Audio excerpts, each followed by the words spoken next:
The Prophet ﷺ said in another hadith that Kaf, Fa, Ra will be inscribed on his forehead. Every believer will see this writing, whether he can read or write, or whether he cannot read or write, regardless of his literacy or his capability of reading.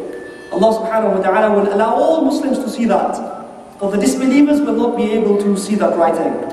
Tamim ad-Dari, who used to be a Christian and then he became a companion of the Prophet ﷺ, he said, Tamim ad-Dari just told me that some Palestinians met the Dajjal. Some Palestinians met the Dajjal. The Prophet ﷺ said, he told me that some Palestinians were traveling in the ocean and there was a storm. They were lost for 1 month, misplaced. They ended up on an island where they met somebody that they didn't know whether it is a human being or an animal. They didn't know if it's a male or a female. So they asked, because it was so hairy, that's why they didn't know. They asked, what's your name? And it was a female. She said, my name is Jassasa. This hadith is known as the hadith of Jassasa. MashaAllah, you're very interesting.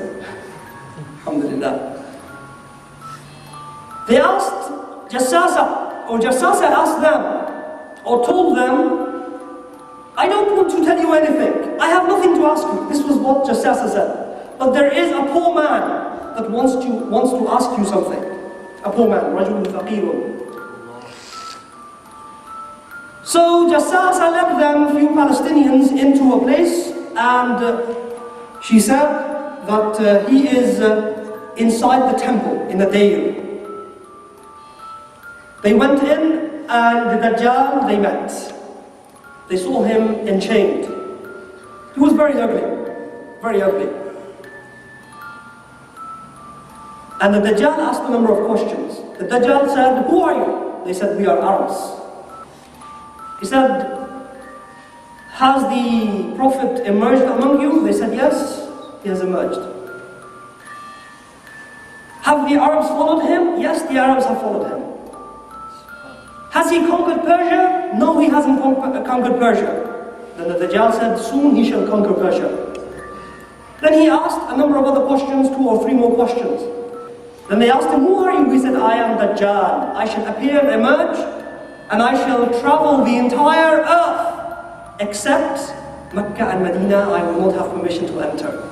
One of the companions of the Prophet ﷺ, Hudayfa, radiyallahu ta'ala anhu, he said, if the Dajjal was to appear in the time of the Sahaba, if the Dajjal would appear in the time of the Sahaba, the children of Medina would have pelted him. This is how strong their iman would have been. This is how strong their iman was. This is how strong their knowledge was. This is how strong their yaqeen was. The children of Medina would have pelted him. But the Dajjal will appear in a time when people will lose their connections with the deen. Well, people will decline and perish in the knowledge of Islam. If he were to appear in the time of the Sahaba, the children among the Sahaba would have pelted him. When the Prophet ﷺ was telling the companions this, they were trying to imagine how we are going to survive. So some of them asked, Ya Rasulullah ﷺ, كيف نعيش? How shall we live then? If there is no food, no water when he appears.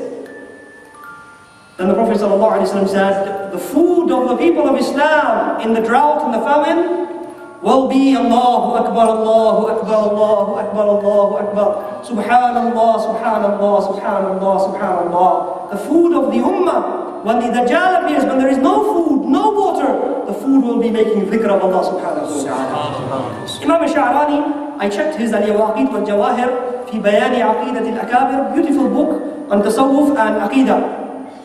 He mentions in there that some of the awliya have reached that rank. They do not need food, they do not need water, because their food and water is the tasbih and dhikr of Allah subhanahu wa ta'ala. He mentions that one of the awliya, a young man, he was surviving on dhikr for 23 years. And he never ate anything. This is mentioned in his Al-Yawaqit. Prophet ﷺ actually gave us several and very specific descriptions of his appearance. The general description of his appearance, the Prophet ﷺ said he should appear from a land between Syro-Palestine and Iraq. That can be Iran. And then the Prophet ﷺ very specifically said, Dajjal shall first appear in Khurasan. Khurasan is the northeastern province of Iran.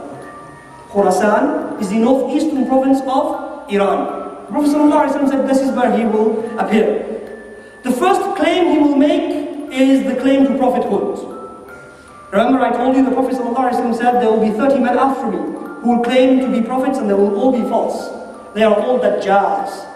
The 30th one will be him. He will be the last one. Then he will travel to Isfahan. From Isfahan he will take an army of Jews and then he will begin his travel around the world.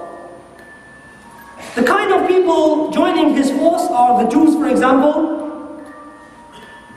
The Prophet ﷺ said, and the majority of people following him will be women.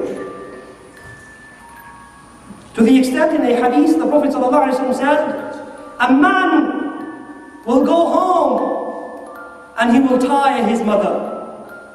A man will go home and he will tie his sister. A man will go home and he will tie his daughter.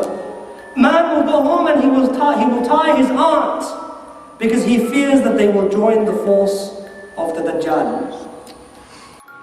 Let me tell you a beautiful hadith. Prophet ﷺ said, he said, whoever ever encounters the Dajjal should spit in his face. فَمَنْ لَقِيَهُ فَلْيَتْفُلْ فِي وَجْهِهِ. He should spit in his face and then he will not harm you. This is the hadith of the Prophet ﷺ. May Allah give us the courage